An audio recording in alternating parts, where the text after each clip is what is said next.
Hello. आज के इस वीडियो में हम चार्जिंग बाय इंडक्शन के बारे में स्टडी करेंगे।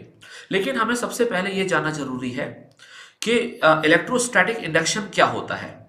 ठीक है, तो बिना कांटेक्ट के जो हम फोर्स अप्लाई करते हैं, मतलब फील्ड फोर्सेस से जो काम होता है, फील्ड फोर्सेस से कुछ इफेक्ट देखने को मिले, इसको बोलते हैं हम लोग इंडक्शन इफेक्ट। कौन सा effect? Induction effect. More over अभी इलेक्ट्रोस्टैटिक इंडक्शन के ऊपर हम लोग आगे बढ़ेंगे।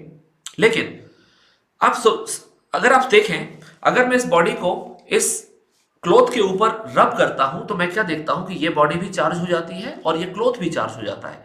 इट मींस दोनों ही चार्ज हैं। वो ऑब्वियसली एक पॉजिटिवली चार्ज होगा तो दूसरा नेगेटिवली चार्ज। ठीक है, व्हाट आई फाउंड दैट अगर मैं वापस से इन दोनों बॉडीज को टच कर देता हूं तो इन दोनों बॉडीज के ऊपर चार्ज क्या हो जाता है? जीरो। क्योंकि जो चार्ज इसके पास डेवलप हुआ उसका अपोजिट चार्ज इसके ऊपर डेवलप हुआ, क्लॉथ के ऊपर। तो जैसे ही मैंने दोनों को टच किया तो दोनों बॉडीज एक दूसरे से मिलकर क्या हो गई? न्यूट्रल। इट मींस पॉजिटिव ने नेगेटिव को कैंसिल किया। तो न्यूट्रल बॉडी में चार्जेस एक दूसरे के इफेक्ट को कैंसिल करते हैं। ऐसा कब पॉसिबल है? ऐसा तब पॉसिबल है जब number of electrons and number of protons किसी भी बॉडी के अंदर इक्वल होंगे। सो इससे हमें एक मॉरल वैल्यू ये मिलती है इस टॉपिक की कि किसी भी मैटर के पास, किसी भी मटेरियल के पास नेट चार्ज जीरो होता है। ठीक है, अगर नेट चार्ज जीरो है तो इसका मतलब यह नहीं है कि उस बॉडी के पास चार्ज नहीं है। नहीं, उस बॉडी के पास चार्ज है, क्योंकि उसके पास प्रोटॉन्स भी हैं, उसके पास इलेक्ट्रॉन्स भी हैं। वो इलेक्ट्रॉन जो कि चार्ज क्रिएट करने के लिए रिस्पॉन्सिबल है। ठीक है, तो ऐसा नहीं है कि अगर किसी भी बॉडी के ऊपर नेट चार्ज जीरो है तो उसके पास चार्ज नहीं है। Don't think like this. Okay, so now for the simplicity let us consider a body. मैंने एक बॉडी बनाई, इसमें number of positives are equal to number of negatives. दोनों ही वैल्यू कैसी है? इक्वल। तो इसका नेट चार्ज क्या होगा इस बॉडी का? बताइए। Net charge is zero. For the simplicity मैंने यहां पर एक एटम को लिया। मैंने क्या देखा कि ये एक एटम लिया, इस एटम का भी नेट चार्ज क्या होगा? बताइए। जीरो। ठीक है, नाउ ये जो नेट चार्ज जीरो होता है, ये किस टेम्परेचर पर नेट चार्ज जीरो होता है? ये नेट चार्ज जीरो होता है 0 केल्विन पर। कितने पर? 0 केल्विन पर। 0 केल्विन एक एब्सोल्यूट जीरो टेम्परेचर है जहां पर सभी फोर्सेस, इस टेम्परेचर पर सभी फोर्सेस डिसेबल हो जाते हैं। यानी कि इस यूनिवर्स के सारे फोर्सेस खत्म हो जाते हैं, चाहे वो न्यूक्लियर फोर्सेस हो, चाहे इलेक्ट्रोस्टैटिक फोर्सेस हो, चाहे वो ग्रेविटेशनल फोर्सेस हो। ठीक है, तो इसको बोलते हैं हम लोग एब्सोल्यूट जीरो। फाइन, ये 0 डिग्री सेंटीग्रेड से कितना नीचे मिलता है? ये 0 डिग्री सेंटीग्रेड से -273 डिग्री सेंटीग्रेड पर मिलता है। फाइन, नाउ तो इस टाइम पर जो हमारा रूम टेम्परेचर है, जिसको हम अप्रॉक्स 27 डिग्री सेंटीग्रेड बोलते हैं, इट मींस 27 डिग्री सेंटीग्रेड को अगर हम केल्विन में कन्वर्ट करते हैं, हमारे रूम का जो टेम्परेचर है वो कितना हुआ? 300 केल्विन। तो 300 kelvin is a huge temperature as comparison to the absolute zero. So with the help of the surrounding temperature, every particle, every atom is in the motion. ठीक है, ये ध्यान रखना यहां पर कि इस यूनिवर्स के सब पार्टिकल्स किसमें है? मोशन में है, वाइब्रेशन करते रहते हैं। ठीक है, so what will happen here, if this is an atom, fine, the electron is revolving inside the atom in a specific orbit.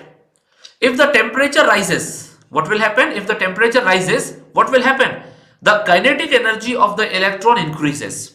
When the kinetic energy of the electron increases, then it leave its orbit. अगर electron की kinetic energy increase होगी तो इसका radius increase होता जाएगा, velocity increase होगी तो radius increase होता जाएगा, और एक टाइम के बाद ये अपना ऑर्बिट क्या कर जाएगा? लीव कर जाएगा। तो हमने क्या बोला कि स्टार्टिंग के अंदर में, स्टार्टिंग में एटम एक अलग एंटिटी था। ठीक है, जैसे ही इलेक्ट्रॉन लीव हुआ तो ये एक अलग एंटिटी बन गई और इलेक्ट्रॉन की एक अलग एंटिटी बन गई। नाउ किसी भी सरफेस से, किसी भी एटम से इलेक्ट्रॉन का निकलना, इसका मतलब इस एटम के ऊपर कौन सा चार्ज आ जाएगा? पॉजिटिव। और इलेक्ट्रॉन के ऊपर कौन सा चार्ज है? Obviously negative. तो इस तरीके से एक ये पॉजिटिवली चार्ज बॉडी हो गई और ये नेगेटिवली चार्ज बॉडी हो गई, लेकिन ये इलेक्ट्रॉन जो अपने एटम से इजेक्ट आउट हुआ है, ये इलेक्ट्रॉन भी तो एक मेटल के अंदर है। ये पूरा सिस्टम एक मेटल के अंदर होता है, तो इस पूरे मेटल के अंदर इलेक्ट्रॉन्स इजेक्ट आउट होते रहते हैं। तो अब क्वेश्चन ये उठता है कि अगर पूरे सिस्टम के अंदर में, पूरे मेटल के अंदर अगर इलेक्ट्रॉन इजेक्ट आउट होते हैं तो वो मेटल की सरफेस को क्रॉस क्यों नहीं करते?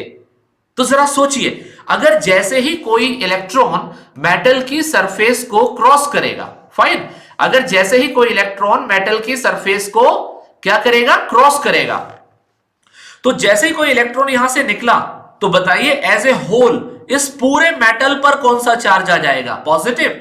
ठीक है, तो जैसे ही इस मेटल पर पॉजिटिव चार्ज आया, ये इलेक्ट्रॉन जैसे ही बाहर निकलने की कोशिश करेगा, ठीक है, तो तुरंत एक इलेक्ट्रोस्टैटिक फोर्स डेवलप होगा और ये जो पॉजिटिवली चार्ज एटम है, ये पॉजिटिवली चार्ज एटम इलेक्ट्रॉन को अपने पास वापस बुला लेगा। तो इस तरीके से in order to having the high velocities at the 300 Kelvin पर 10 to the power 5 मीटर पर सेकेंड अप्रोक्स वेलोसिटी होती है इन फ्री इलेक्ट्रॉन्स की। इतनी ज्यादा वेलोसिटी होने के बाद भी ये मेटल की सरफेस को क्रॉस नहीं करते, क्योंकि जैसे ही ये मेटल की सरफेस को क्रॉस करना चाहते हैं, ठीक है, जैसे ही ये क्रॉस करते हैं तुरंत उस मेटल पर पॉजिटिव चार्ज आता है और ऑब्वियसली जब पॉजिटिव चार्ज आ गया मेटल के ऊपर तो वो क्या करेगा? इलेक्ट्रॉन को अपनी तरफ वापस बुला लेगा अट्रैक्शन फोर्स से। Now come to the electrostatic induction. हमने ये जान लिया कि हर यूनिवर्स की बॉडी न्यूट्रल बॉडी है, नेट चार्ज 0 है। मेरे पास एक बॉडी है, इस बॉडी के पास में इसका जो नेट चार्ज है वो कितना है? 0। इसका मतलब नंबर ऑफ पॉजिटिव और नंबर ऑफ नेगेटिव्स कैसे हैं इसके? Equal in numbers. Fine. Now अगर मैं एक पॉजिटिवली चार्ज्ड ग्लास रॉड को इसके नियर लेकर आता हूं, ठीक है, पॉजिटिवली चार्ज ग्लास रॉड को इसके नियर लेकर आता हूं, ऑब्वियसली पॉजिटिवली चार्ज मैंने कैसे की होगी? By friction.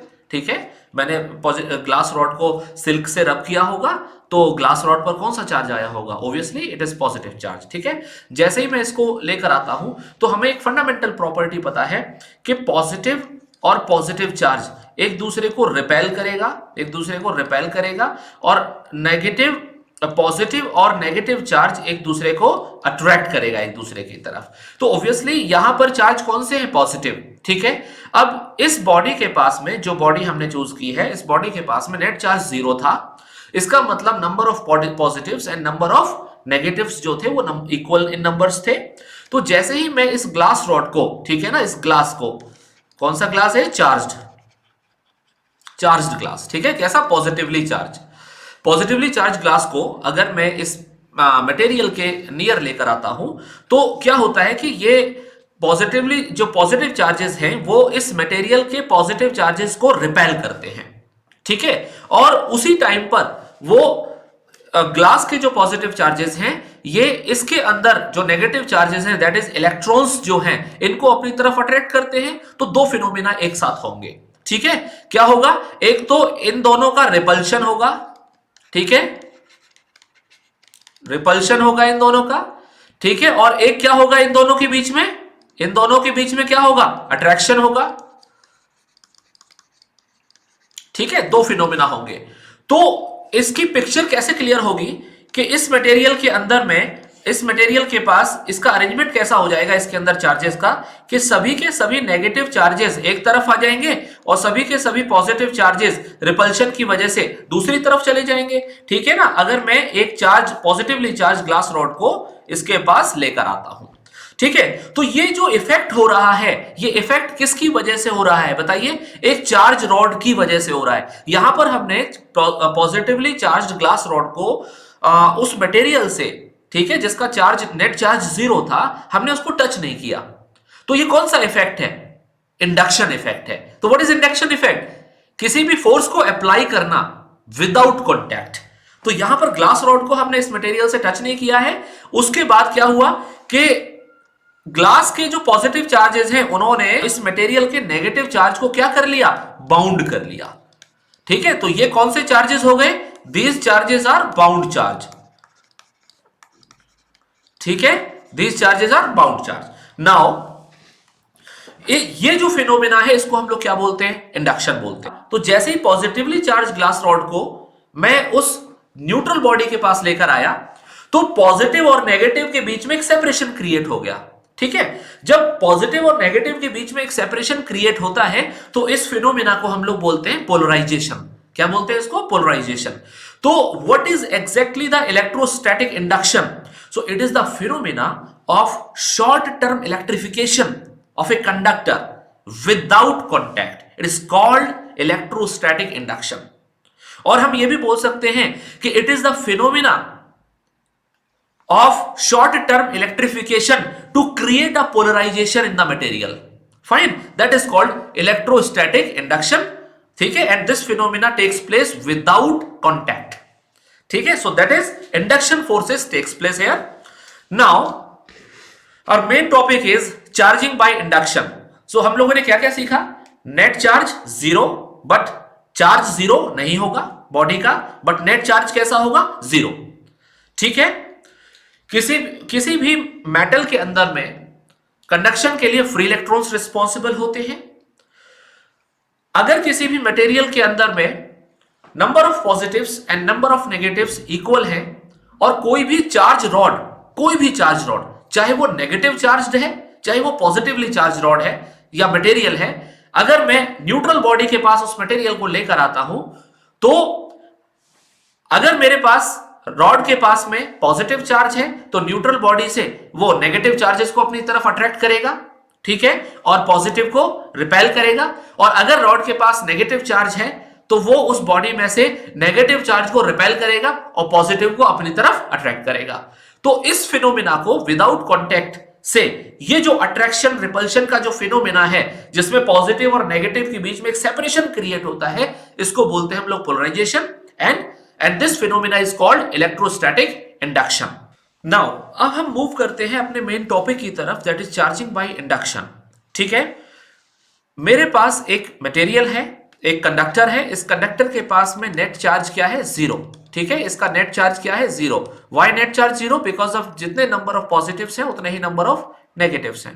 ठीक है, मैंने एक पॉजिटिवली चार्ज ग्लास रॉड को इसकी तरफ मूव किया। ठीक है, अब positively charge glass rod, positive charge positive को रिपेल करेंगे और नेगेटिव चार्ज को अट्रैक्ट करेंगे। तो ऑन द अदर हैंड, जैसे ही मैं इस पॉजिटिवली चार्ज ग्लास रॉड को इस न्यूट्रल बॉडी की तरफ लेकर जाता हूं तो देखिए क्या होगा, इस न्यूट्रल बॉडी के अंदर क्या होगा कि जितने भी नेगेटिव चार्जेस हैं ये एक तरफ आ जाएंगे, ठीक है, इंडक्शन इफेक्ट की वजह से, और जितने भी पॉजिटिव चार्जेस हैं ये सभी कहां जाएंगे बताइए, दूसरे एंड पर। ठीक है, कौन सा इफेक्ट है, इंडक्शन इफेक्ट है। नाउ ये मेरा फर्स्ट केस था और ये आप हमारा कौन सा केस है, सेकंड केस है। नाउ अब मैंने क्या किया कि जहां पर पॉजिटिव चार्जेस एक्यूमुलेट हुए हैं, मैंने इस कॉन्टैक्ट को कहां पर रख दिया, अर्थ के अंदर में। मैंने इसको कहां पर कॉन्टेक्टेड कर दिया, अर्थ, ठीक है ना, अर्थिंग कर दी इसकी।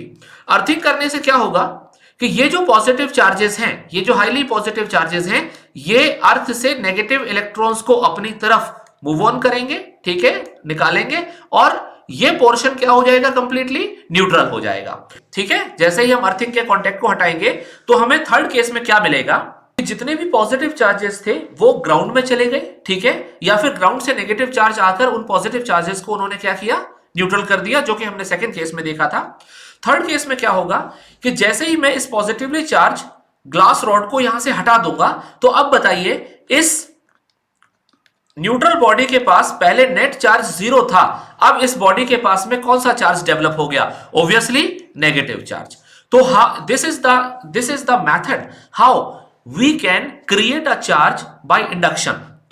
So can we create a charge by can we create a positive charge by induction? Yes, obviously we can create positive charge by induction. For this you have to bring the negatively charged body near the neutral body. ठीक है, आपको इसके लिए क्या करना पड़ेगा, negatively charge body को इस न्यूट्रल बॉडी के कांटेक्ट में लाना पड़ेगा, ठीक है, और negatively charge body negative charges को रिपेल करेगी और पॉजिटिव चार्जेस को क्या करेगी, अट्रैक्ट करेगी।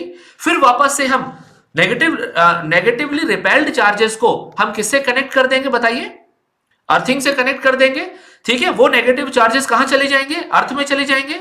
ठीक है, अर्थ की वायर को डिस्कनेक्ट करने के बाद, और जो नेगेटिवली चार्ज प्लास्टिक की रॉड हमने यूज की थी, यहां हमने ग्लास की रॉड की थी नेगेटिव चार्ज क्रिएट करने के लिए, तो पॉजिटिव चार्ज क्रिएट करने के लिए जो हम प्लास्टिक की नेगेटिवली चार्ज रॉड यूज कर रहे थे उसको दूर हटा लेंगे। तो इस तरीके से जो मटेरियल हमको मिलेगा, जो जो चार्ज हमको मिलेगा मटेरियल के ऊपर में, वो कौन सा चार्ज होगा? पॉजिटिव चार्ज होगा। ठीक है, ये आप खुद से करेंगे तो आपके अंदर भी एक पिक्चर क्रिएट होगी। ठीक है, आई रिक्वेस्ट यू कि इसको आप खुद से जरूर करके देखें कि मैंने तो आपको यहां नेगेटिव चार्ज जनरेट करके बता दिया, लेकिन अब आपको करना है कि आप किस तरीके से पॉजिटिव चार्ज को क्रिएट करेंगे। ठीक है, नाउ अब हम लोग बात करेंगे कि क्या दो मेटल को कांटेक्ट करके भी चार्ज हम लोग क्रिएट कर सकते हैं। नाउ अब हम बात करेंगे कि how can we charge two spheres by induction.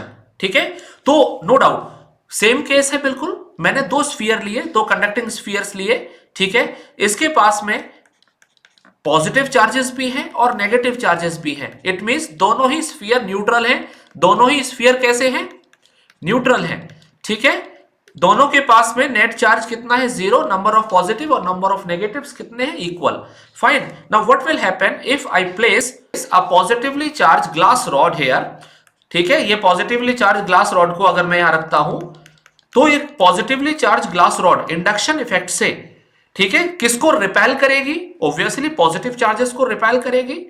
और किसको अट्रैक्ट करेगी? नेगेटिव चार्जेस को अट्रैक्ट करेगी।